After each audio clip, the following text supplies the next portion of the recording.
morning, Amos. Say, where's the kingfish been? He ain't been getting down to the lodge hall in the mornings no more. Oh, the kingfish at home.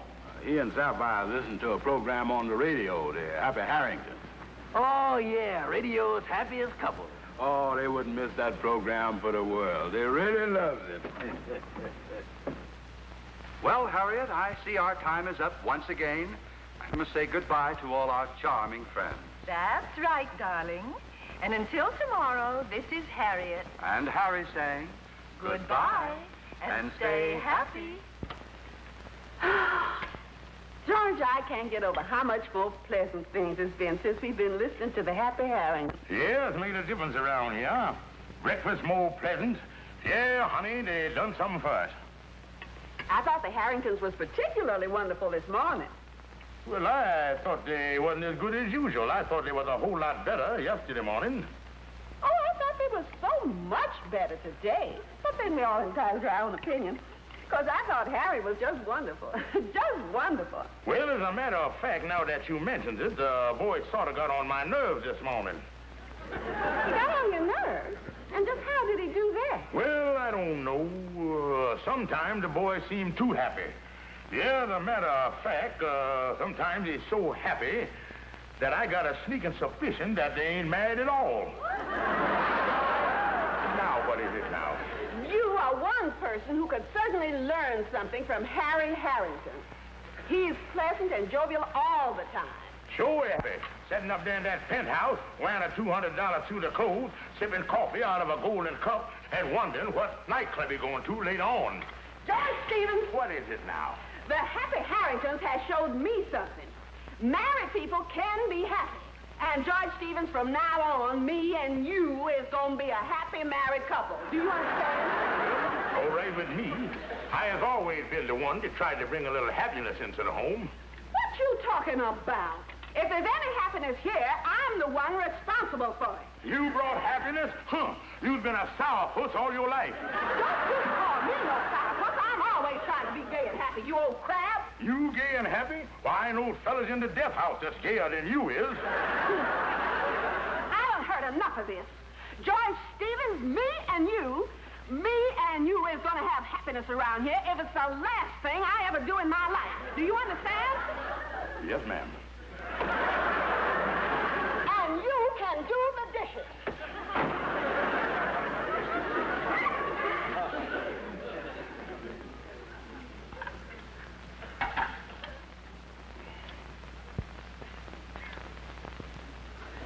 Yeah, that's what I like about the lodge hall.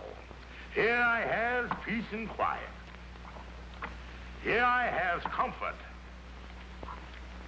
Here I has friends. And here I has relaxation. And here I have the ace of diamonds. That's No, Andy, I mean it. You don't know what it's like, boy, being married and trying to find happiness. The two just don't go together. Yeah, I guess you and Sapphire was fighting even before Dempsey and Furpo. You ain't had much happiness, did you? No, Andy, I'm afraid I ain't. Now, it's something I wouldn't want brooded around. But on our honeymoon, Sapphire and I had our first argument. She laid me out cold with a vase. Knocked you out on your honeymoon? I was unconscious 3 days. Andy, I hate to say this, but them were the 3 happiest days of my married life. Well, it's a funny thing. You listen to the radio to people that's happy and you so unhappy. You two is growed up, but you's acting like a couple of children in your infantry. Well, Andy, maybe I've been too touchy. Maybe I've been super sensitive. But after all, just because she liked the Happy Harringtons ain't no reason why I should go flying off the handle.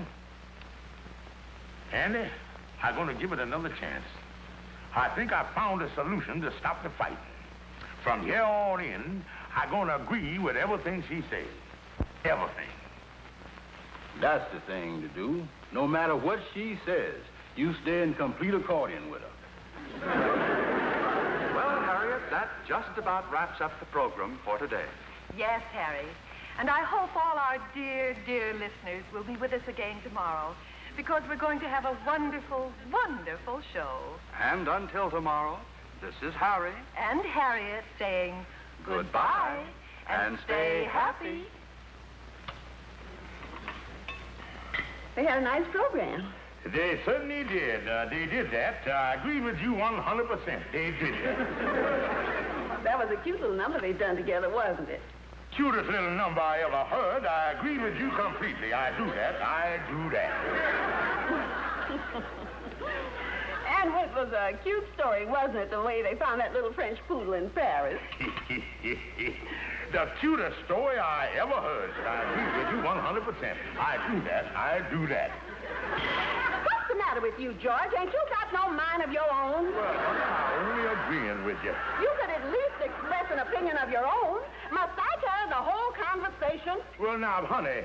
You sat there and heard the whole program. Ain't you got no opinion, no ideas on it? Well, now that you spoke of it, I think Harriet was a little... That's ridiculous. Honey, I'm only agreeing with you. I don't want you to agree with me. What am I, a child that I have to be humored? Do you think I'm stupid? All right, so you're stupid. The program was the worst mess I ever heard. So, you've never liked the Harringtons, have you?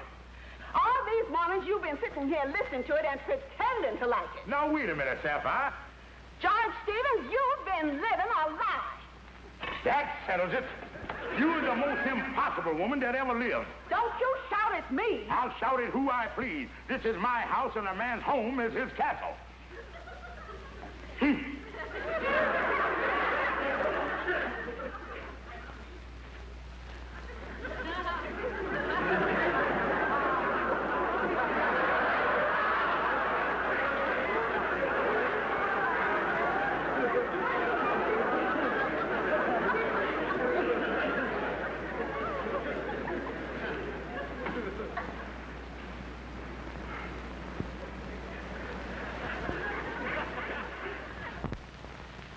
Well, once again, our time is just about up. Yes, and I hope once again we have made your breakfast a little bit happier. And I hope this breakfast has been the same delightful, happy occasion for you as it has been for us. Yes, dear listeners. Every morning we try to make breakfast just a little more enjoyable for all you happy couples everywhere. And until tomorrow, then, this is Harry. And Harriet saying goodbye and stay happy. Join us tomorrow when we will once again present the Happy Harringtons. This program was brought to you through the courtesy of...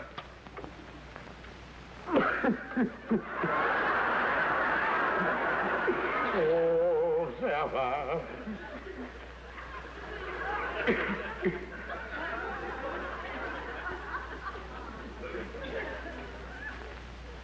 Yes, Amos. He actually broke down and cried. No, that's a shame. The saddest thing I ever see, the poor kingfish blubbering all over his poached eggs. You know, since they've been listening to the Happy Harringtons, they's worse than ever. Well, I wouldn't blame the program. You know, it's just too bad that Sapphire and the Kingfish couldn't be more like the Harringtons. Yeah, well,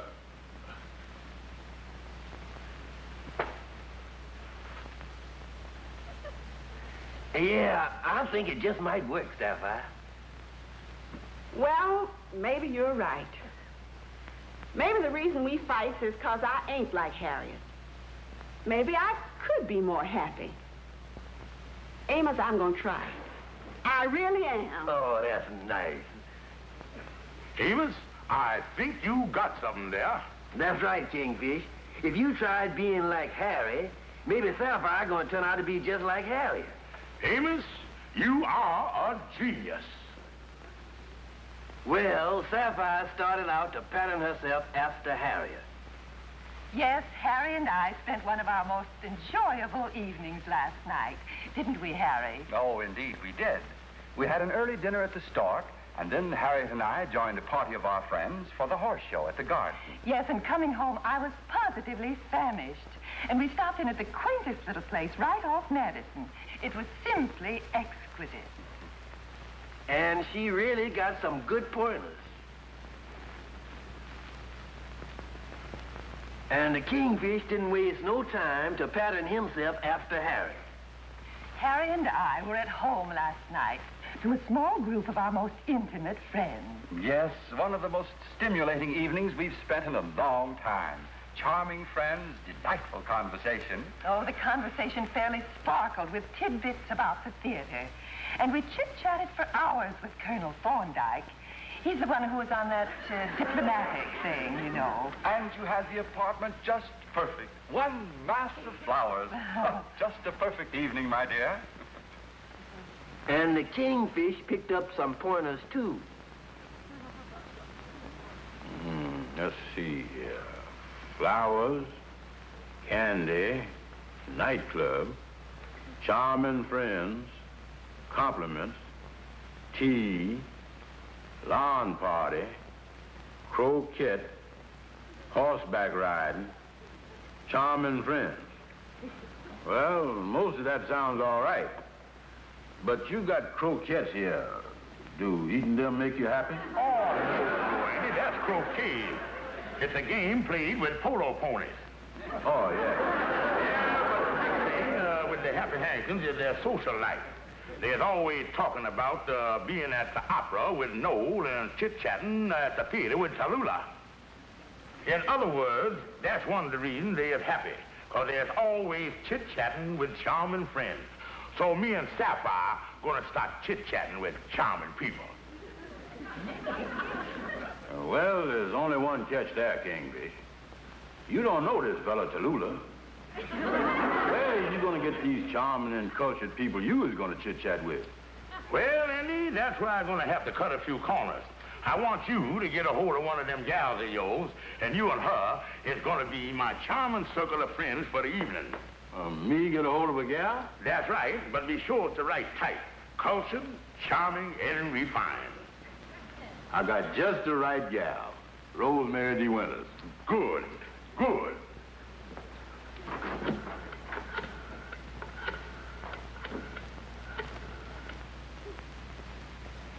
Hello?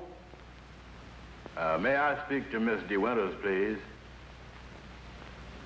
Oh, I see.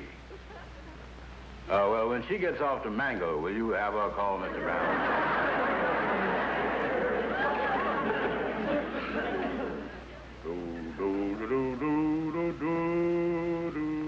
George?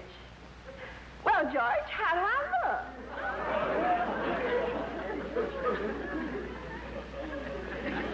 Well, honey, you look too wonderful. Yes, too wonderful. Oh, Georgie, you're an angel.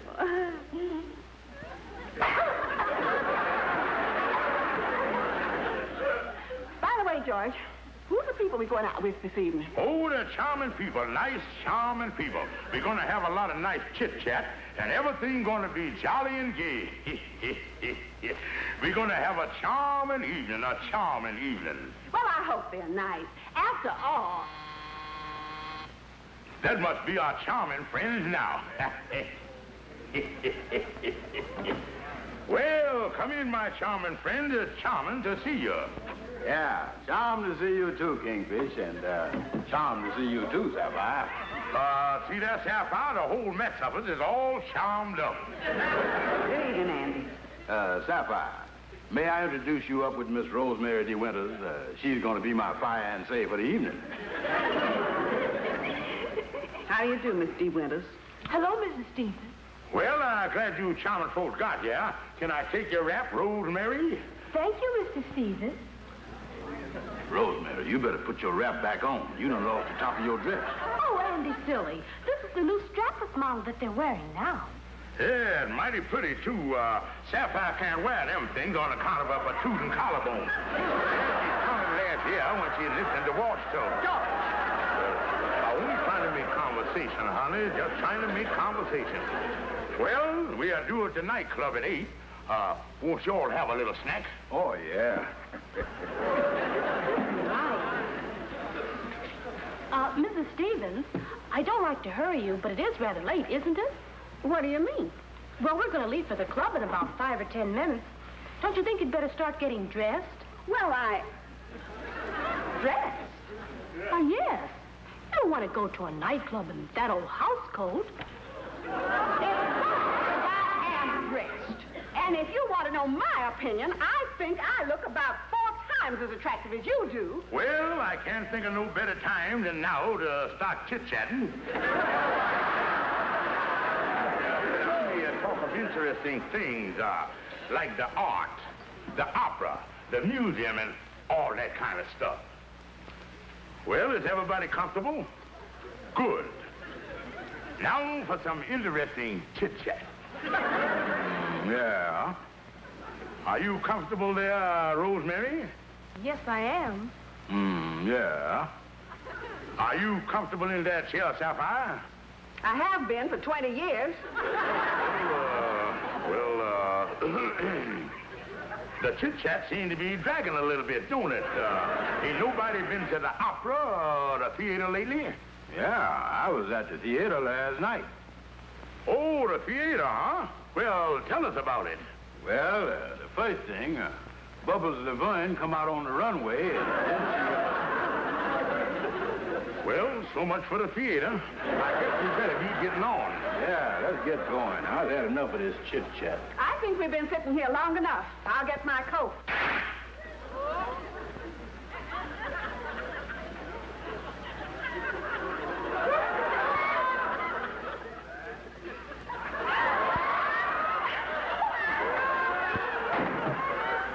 Well, so much for the charming evening.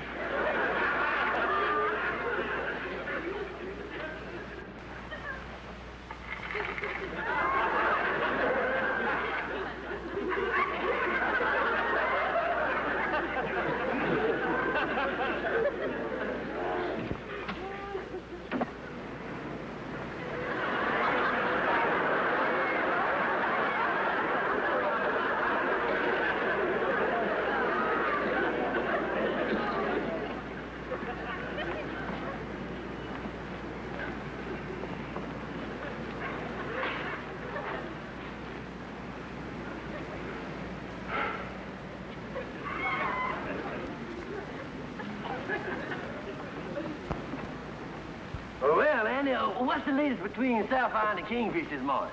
Well, that picture's back on my wall again. He moved in for good. Kingfish and Sapphire ain't even speaking. Well, this is the worst mess I ever heard of. I guess by now Sapphire and the Kingfish has had enough of the Happy Harrington. Yeah, the poor Kingfish is desperate. He went over to Algonquin J. Calhoun to see if there ain't some way out of this mess. Well, see you later, Amos. Okay, Andy. Calhoun, I'm desperate. That's the reason I come to you. I got to get some good sound advice from some intelligent person. Well, now, I'd like to help you, Kingfish, but I don't know nobody like that. No, Calhoun. You. What? Oh, yeah. Look, Kingfish, I don't see no reason why you and your wife have to fight all the time. I don't see no reason why you and Sapphire can't be happy. You don't, huh? No, sir. Let's examine the situation here. After all, you has got a wife who is you was an intelligent... she got a personality that... your character is of such that both of you together is... Kingfish, you're a lot worse off than I thought you would. Listen, Calhoun, I is desperate. We've tried everything. We even tried being like the Happy Harringtons. We done everything they did, and we are fighting worse than ever. Well, now, maybe you done it, but maybe you ain't done it like they done did it. Yeah, maybe you're right. Maybe them Harringtons done got some secret of happiness that I can't get a grip on. I wonder what they got there. Oh, well, if it's the answer you was after, the thing is simple. Go right to the Harringtons and ask them.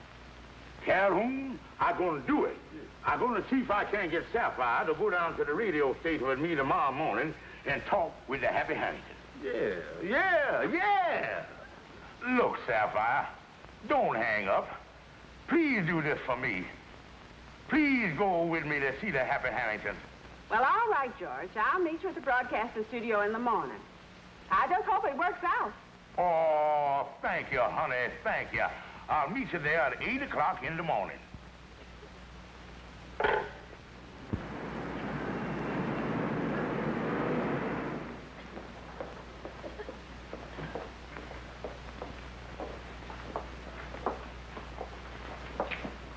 George, is you sure they'll see us? Oh, yeah, I done called, and they said they would see us in the dressing room before they went on the radio this morning.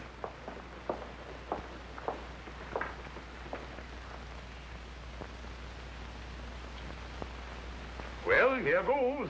George, I hope they can help us. Oh, don't worry, don't worry. They say they're always happy to talk to members of their great radio family. That's what they said. I hope we find out their secret of happiness. Mr. Harrington? Yes? And what can I do for you two lovely, lovely people? Well, we as Mr. and Mrs. Stevens, we called about talking to you. Oh, yes, yes, yes. Well, please do come in. There we are. And I would like you to meet my charming wife. Oh, Harriet, dear, these two lovely people are the Stevenses. Oh, Mr. and Mrs. Stevens. So nice of you to call. How do you do? Yeah, how do you do there? Won't you sit down? Oh, Mrs. Stevens, you sit right here, please. Darling, you sit right there. And, Mrs. Stevens, if you please. Thank you. Now then, and, now, what can we do for you? Come now, Harriet and I are always ready to help members of our great radio family. Aren't we, Harriet, darling? That's right, Harry, sweetheart. Well, the thing in a nutshell is, well, me and my wife would like to know where you all get all this happiness from. Yes, could you just tell us something that would make us as happy as you? Well, maybe we could. You see, we feel that cooperation and understanding are the keynotes to a happy marriage. You see, Mrs. Stevens, years ago when I got the idea for this radio program and sold it to the network... Oh, Harry, dear. Yes, Harriet, darling? You said you got the idea. If you remember, darling, the idea for the program was mine. Oh, yes. Yes, that's right, sweetheart. Well, what I meant to say was when I took the program and sold it to the network... Oh, Angel. Yes, dear. Both of us took the program to the network. But, honey, if you'll remember, I was the one who did the talking. But, Lamb, I was the one who told you what to say. Oh, dear, I don't like to disagree with you, but the truth of the matter is, it was my idea from the start. Your idea? You never had an idea in your life. Don't you laugh at me, Miss Big Mouth. Don't you call me Miss Big Mouth, you smirking oaf. How dare you call me smirking oaf? How did I choose, you fathead? Fathead? Oh, I've a good mind to... You lay a finger on me and I'll flatten that pinhead of yours. Excuse me, please. But would you all mind stopping to fight long enough to tell us where you get all this happiness from? You keep out of this. Now, who's calling who? Oh, I've a good mind to wring that scrawny neck of yours. I'll fix you. Let me get my hands on you.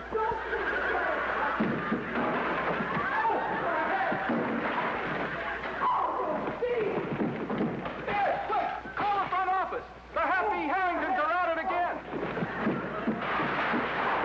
Let me get my hands on you.